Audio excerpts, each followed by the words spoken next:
আমরা দুজন যে এত মারপিট করি, আমরা ভাই বোন না মাসি বোনপো, এটাই মানুষের কনফিউজ হয়ে যায়। এর সাথে আমার যা মারপিট হয় না, মানে আমার দিদিদের সাথেও কোনো দিন এরকম মারপিট হয়নি।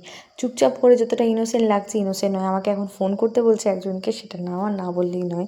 তো এখন ও খেতে বসেছিল, আমি খাওয়াচ্ছিলাম ওকে পড়াতে পড়াতে। আসলে আগের দিন ওকে ফোন দেখতে দেখতে খাওয়াতে খাওয়াতে ওর গ্যাস হয়ে গেছিলো। আসলে ও ফোন দেখলে না, ওকে ফোন দেওয়া হয় না, এবং ফোন পেলেও সেটা ছাড়া আর কিছু বোঝে না। তো তাই জন্য আমি ওকে পড়াতে পড়াতে খাওয়াচ্ছিলাম। তারপরে ব্রাশ করে আমি এখন স্নান টান সেরে চলে এলাম। তারপরে টুকুস করে গোপালের কাছে চলে এলাম, ওকে গোপালকে মানে গোপালের জলখাবার দেওয়ার জন্য। তো দিদি পুজো করেই দিয়েছিল, শুধুমাত্র আমি খেতে দেবো।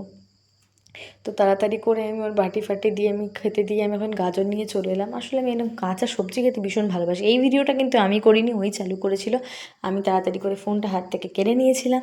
তারপরে টুকুস টুকুস করে এখানে ওয়েদারটা আমি দেখাচ্ছিলাম, সূর্য যে এত সুন্দর লাগছিল সেটাই তোমাদের সাথে শেয়ার করছিলাম। টাটা।